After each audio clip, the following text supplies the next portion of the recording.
बिस्मिल्लाहिर्रहमानिर्रहीम। अस्सलामु अलैकुम डियर स्टूडेंट्स, वकार अरशद हेयर, आपका बायोलॉजी टीचर। कैसे हैं आप सब? उम्मीद है खैर आफियत से होंगे। आज का लेक्चर किन मौज़ूआत पे मुश्तमिल है, कौन से टॉपिक्स हैं जो हमने डिस्कस करने हैं, आइए देखते हैं और मूव करते हैं व्हाइट बोर्ड की तरफ। Dear students, recall your memory. Previous lecture में हमने प्रोकैरियोट्स और यूकैरियोट्स के बारे में डिस्कस किया। हमने सेंट्रियोल और वैक्यूल के बारे में डिस्कस किया। सेंट्रियोल की बात की जाए, ये सेल के अहम ऑर्गेनेली हैं। ये होलो सिलेंड्रिकल ट्यूब्यूल्स होती हैं। ये triplets of 9 tubule hollow cylindrical form में अरेंज होती हैं। ये खोखली स्ट्रक्चर बनाते हैं और 9 नालियां जो कि फर्दर 3 ट्यूब्यूल्स पर मुश्तमिल होती हैं, ये गोल शक्ल में अरेंज होते हैं। इनका अहम काम सेल की तकसीम में मदद देना है। डियर स्टूडेंट्स, वैक्यूल की बात की जाए, वैक्यूल पौधों के सेल में छोटे छोटे साइज में मिलकर एक लार्ज वैक्यूल बना देते हैं और सेल की सेंट्रल पोजीशन को ऑक्यूपाई कर लेते हैं। न्यूक्लियस को एक साइड पे पुश कर देते हैं। जबकि एनिमल सेल की बात की जाए, एनिमल सेल में छोटे छोटे वैक्यूल्स पाए जाते हैं। डियर स्टूडेंट्स, ये सिंगल मेम्ब्रेन बाउंडेड ऑर्गेनेली हैं। इनके अंदर मुख्तलिफ किस्म के मादा जात ज़ख़ीरा किए जाते हैं, केमिकल्स को स्टोर किया जाता है। उसके बाद प्रोकैरियोट्स और यूकैरियोट्स में फ़र्क की बात की जाए, ये 2 किस्म के सेल हैं। प्रोकैरियोटिक सेल सादा होते हैं, साइज में छोटे होते हैं, जबकि यूकैरियोटिक सेल पेचीदा होते हैं, साइज में बड़े होते हैं। प्रोकैरियोटिक सेल में राइबोसोम छोटा होता है, यूकैरियोटिक सेल में राइबोसोम बड़ा होता है। प्रोकैरियोटिक सेल में न्यूक्लियस नहीं पाया जाता, सेंट्रल रीजन को न्यूक्लियॉइड रीजन कहते हैं, जबकि यूकैरियोटिक सेल में प्रोमिनेंट न्यूक्लियस पाया जाता है जिसका न्यूक्लियर एनवेलप होता है। इसी तरह प्रोकैरियोटिक सेल के अंदर डबल मेम्ब्रेन बाउंडेड ऑर्गेनेलीज नहीं पाए जाते, जबकि यूकैरियोटिक सेल में पाए जाते हैं। प्रोकैरियोटिक सेल की मिसाल की बात की जाए, बैक्टीरिया इसकी मिसाल है, और अगर यूकैरियोटिक सेल की मिसाल की बात की जाए तो इंसान और पौधे इसकी मिसाल हैं। डियर स्टूडेंट्स, आइए फर्दर डिटेल्स को डिस्कस करते हैं। Cell structure and functions. Allah ताला ने हर सेल को एक खास शक्ल सूरत दी है, एक खास जिसामत दी है, एक खास हुजम दिया है। ये खासियत, ये स्पेसिफिसिटी क्यों है? क्योंकि हर सेल का खास काम है और हर सेल को अल्लाह ताला ने उसके काम के मुताबिक शक्ल सूरत में तब्दील किया है। सेल को उर्दू में खुलिया भी कहा जाता है।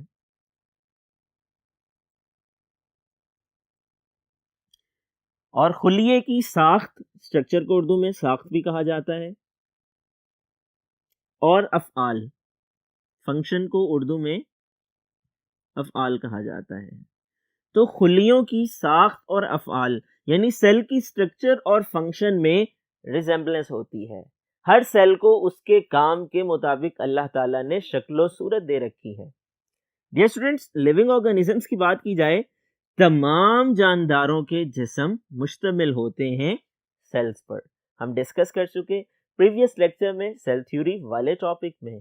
सेल थ्योरी के मुताबिक तमाम जानदार एक या ज़्यादा सेल पे मुश्तमिल हैं और सेल बुनियादी इकाई है, बेसिक यूनिट है स्ट्रक्चर और फंक्शन का लिविंग ऑर्गेनिज्म की बॉडी में। अगर हम इसकी इकसाम की बात करें तो सेल्स की इकसाम जो कि आपकी बुक में मेंशन है 200 है।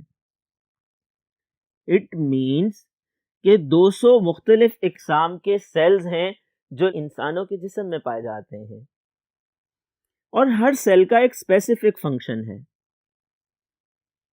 हर सेल को अल्लाह ताला ने एक खास काम के लिए शक्ल दी है, तरतीब दी है, बनाया है, वजूद बख्शा है और उसी काम की मुताबिकत से सेल की शक्ल सूरत बनाई गई है। आइए मिसालों से समझने की कोशिश करते हैं। Dear students, size and shape, जिसामत और शक्ल सूरत।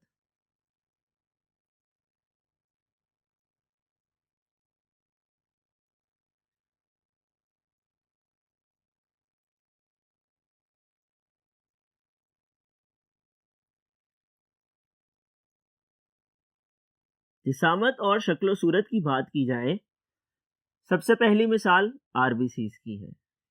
Red blood cell, RBC is an abbreviation used for red blood cell. हमारे जिस्म में खून पाया जाता है। खून के अंदर एक लिक्विड पोर्शन है और एक सेल और सेल लाइक बॉडीज वाला पोर्शन है, और जो cell and cell like bodies हैं उन्हीं की एक किस्म रेड ब्लड सेल है, एक किस्म वाइट ब्लड सेल है, एक किस्म प्लेटलेट्स हैं, और जो लिक्विड पोर्शन है उसे प्लाज्मा कहा जाता है। यहाँ पर हम तस्करा कर रहे हैं आरबीसी का। आरबीसी कहा जाता है रेड ब्लड सेल को। Dear students, red blood cell की शेप ग्लोबुलर होती है, बाइकनकेव होती है, और ये क्यों होती है? ये इस वजह से होती है क्योंकि इसने हीमोग्लोबिन को अकोमोडेट करना होता है। हीमोग्लोबिन एक प्रोटीन है, खून में ऑक्सीजन जज़ब करवाने में मदद देती है। उसकी शक्लो सूरत के मुताबिक आरबीसी की शक्लो सूरत बनाई गई है। नर्व सेल, नर्व सेल की बात की जाए तो नर्व सेल का जो साइज है वो लोंगर होता है, वो बड़े साइज के होते हैं, वो लंबे होते हैं, एलोंगेटेड होते हैं, इन्हें हम लंबूतरा भी कह सकते हैं। उसकी वजह ये है, ये जिस्म के मुख्तलिफ हिस्सों में कोऑर्डिनेशन का काम करते हैं, रब्त कायम करते हैं। तीसरी मिसाल जाइलम की है। डियर स्टूडेंट्स, जाइलम क्या है? जाइलम दरअसल खास किस्म के सेल्स हैं जिनके मिलने से जाइलम टिश्यूज बनते हैं, और इनका काम पौधे के अंदर पानी और हल शुदा नमकियात को एक जगह से दूसरी जगह मुंतकिल करना है। ये transport of water and dissolve substances में अपना किरदार अदा करते हैं, और इसी वजह से इनकी शक्लो सूरत की बात की जाए, ये ट्यूब लाइक होते हैं, ये एलोंगेटेड होते हैं, यानी लंबूतरे और नाली नुमा होते हैं। Surface area to volume ratio. Dear student, surface area to volume ratio की बात की जाए, इसकी मिसाल रूट हेयर है। रूट हेयर्स अमूमन एक पौधा, उसकी जड़ें जो कि जमीन में होती हैं, उन जड़ों के साथ बारीक बारीक बाल मौजूद होते हैं। उन बालों को रूट हेयर्स कहा जाता है। अगर हम बात करें रूट हेयर सेल्स की, तो इनका सरफेस एरिया ज्यादा होता है। क्यों ज्यादा होता है? इसलिए कि इन्होंने मिट्टी में दूर दूर तक जाना है और मिट्टी से पानी और नमकियात को लेकर के आना है, पौधे का हिस्सा बनाना है, जड़ के जरिए से उसकी नकलो हरकत मुमकिन होनी है, जड़ से ये पानी और नमकियात तने और पत्ते तक जाने हैं। इसलिए रूट हेयर्स का surface area to volume ratio ज़्यादा होती है। ये फैली होती हैं, इनका हुजम ज़्यादा होता है, क्योंकि इनका काम ही ऐसा है जिसके लिए large surface area to volume ratio की ज़रूरत है। ऑर्गेनेलिस। डियर स्टूडेंट्स, ऑर्गेनेलिस की बात की जाए, प्रेजेंस और एब्सेंस ऑफ ऑर्गेनेलिस किस बुनियाद पे होती है?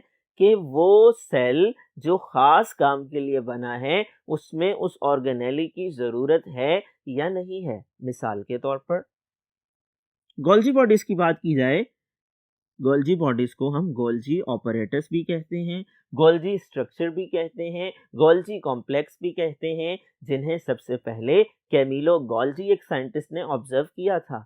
डियर स्टूडेंट्स, डिटेल में हम डिस्कस कर चुके हैं प्रीवियस लेक्चर में। ये सेट ऑफ लेटेंट सैक्स हैं, फूली हुई थैलियों के मजमुए हैं जो एक दूसरे के ऊपर पड़ी होती हैं। अगर हम इनकी बात करें, इनका बुनियादी काम क्या है? सिक्रीशंस प्रोड्यूस करवाना। जिन सेल्स में केमिकल सिक्रीशन ज्यादा प्रोड्यूस होती हैं, उनमें गोल्जी बॉडीज पाई जाती हैं, और जिनमें केमिकल सिक्रीशंस प्रोड्यूस नहीं होती हैं, उनमें गोल्जी बॉडीज नहीं पाई जाती। नंबर 2, दूसरी मिसाल भी समझ लीजिए, क्लोरोप्लास्ट की है। डियर स्टूडेंट्स, क्लोरोप्लास्ट खास किस्म के ऑर्गेनेली हैं, पौधों में पाए जाते हैं, पौधों की तरह के प्रोटिस्ट में पाए जाते हैं, जिन्हें हम एल्गी का नाम देते हैं। इनका काम क्या है? फोटोसिंथेसिस में मदद देते हैं। फोटोसिंथेसिस के जरिए पौधों को, पौधों की तरह के प्रोटिस्ट को खुराक तैयार करने में ताउन करते हैं। डियर स्टूडेंट्स, ये इसीलिए पौधों के अंदर पाए जाते हैं। तो हम ये कह सकते हैं, किसी भी सेल के अंदर ऑर्गेनेली का पाया जाना या ना पाया जाना, उसकी बुनियाद उस सेल के अफ़आल पर है, उस सेल के फंक्शंस पे है जो वो परफॉर्म करता है। Role of cell. Role of different cells क्या है? आइए मिसालों से समझ लेते हैं। अभी हम तज़किरा कर रहे थे स्पेसिफिसिटी ऑफ फंक्शन का, कि हर सेल का एक मखसूस काम है। आइए इस कंसेप्ट को कुछ मिसालों से समझ लेते हैं। Number 1, nerve cell. Dear students, nerve cells की बात की जाए, नर्व सेल्स का काम आपके जिस्म के मुख्तलिफ हिस्सों में कोऑर्डिनेशन करवाना है। नर्व सेल का काम बैरूनी माहौल में जो भी चेंज आता है, एक्सटर्नल एनवायरनमेंट में कोई भी चेंज जो कि आपको रद्द-ए-अमल देने पर मजबूर करता है, आपको रिस्पॉन्ड करने पर मजबूर करता है, वो स्टिमुलस कहलाता है। दरअसल नर्व सेल का काम एक्सटर्नल एनवायरनमेंट यानी बैरूनी माहौल में आने वाली किसी भी तब्दीली के मुताबिक जिस्म को जवाब देने के लिए तैयार करना है। ये जिस्म में कोऑर्डिनेशन का काम करते हैं, जिस्म के मुख्तलिफ हिस्सों में रब्त कायम करते हैं, पैगाम रसानी करते हैं। नतीजे के तौर पर हमारा जिस्म इस काबिल होता है बैरूनी माहौल में होने वाली किसी भी तब्दीली का जवाब दे सके। डियर स्टूडेंट्स, आइए फर्दर डिटेल्स को डिस्कस करते हैं, मुख्तलिफ एग्जाम्पल्स को डिस्कस करते हैं। Dear students, muscles. Muscle cells का काम क्या है? मसल सेल्स कॉन्ट्रैक्ट और रिलैक्स करते हैं। इनकी वजह से हमारा जिस्म हरकत करने के काबिल होता है, हमारे बॉडी पार्ट्स में मूवमेंट पॉसिबल हो पाती है। डियर स्टूडेंट्स, इसी तरह से स्किन की बात की जाए, आपकी जिल्द के जो सेल हैं रिसेप्टर का काम करते हैं।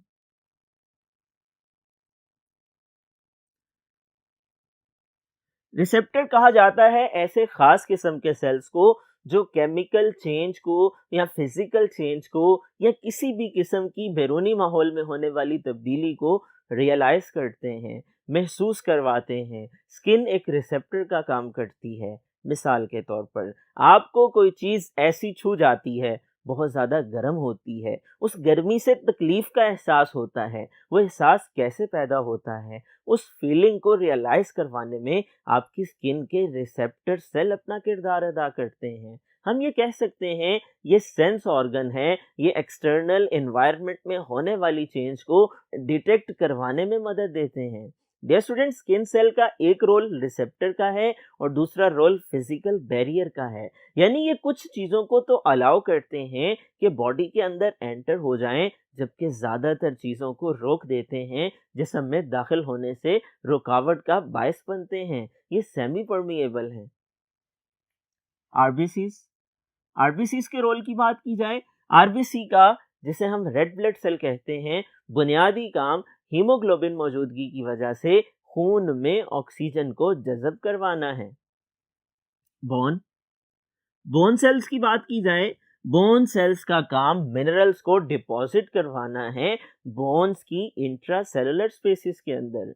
बोन सेल्स का काम आपके जिस्म को सहारा मुहैया करना है, आपके जिस्म को मजबूती और ताकत फराहम करना है। डियर स्टूडेंट्स, मसल की हमने बात की तो मसल का काम जो कि आपकी हड्डियों के साथ जुड़े हैं, जो कि आपके दिल की दीवारों में मौजूद हैं, जो कि आपकी खुराक की नाली में मौजूद हैं, जो कि आपके मैदे में मौजूद हैं, आपके इंटरनल ऑर्गन्स में मौजूद हैं, दरअसल सहारा मुहैया करना होता है, नक्लो हरकत में मदद देना होता है। डियर स्टूडेंट्स, ये मुख्तलिफ मिसालें हैं जिनकी मदद से हमने समझने की कोशिश की सेल के रोल को और सेल की स्ट्रक्चर और फंक्शन में रिलेशन को। ये बात याद रखिएगा कि हर सेल की बनावट दरअसल उसके काम के मुताबिक होती है।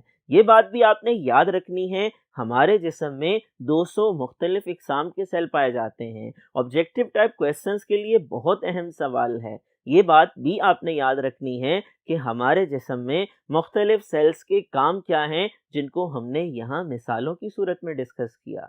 डियर स्टूडेंट्स, आज का जो लेक्चर है ये लॉन्ग क्वेश्चन की फॉर्म में पूछा जा सकता है। सेल स्ट्रक्चर और फंक्शन में क्या रिलेशन है, तफसीलन वजाहत कीजिए।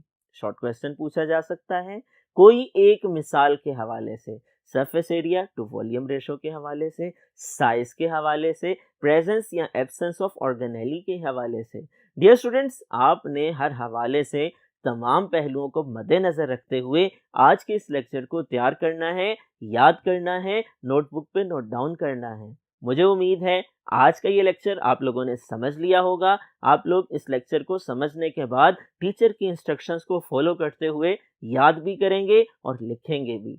डियर स्टूडेंट्स, अपना ख्याल रखिएगा। इजाज़त दीजिए। अल्लाह हाफ़िज़।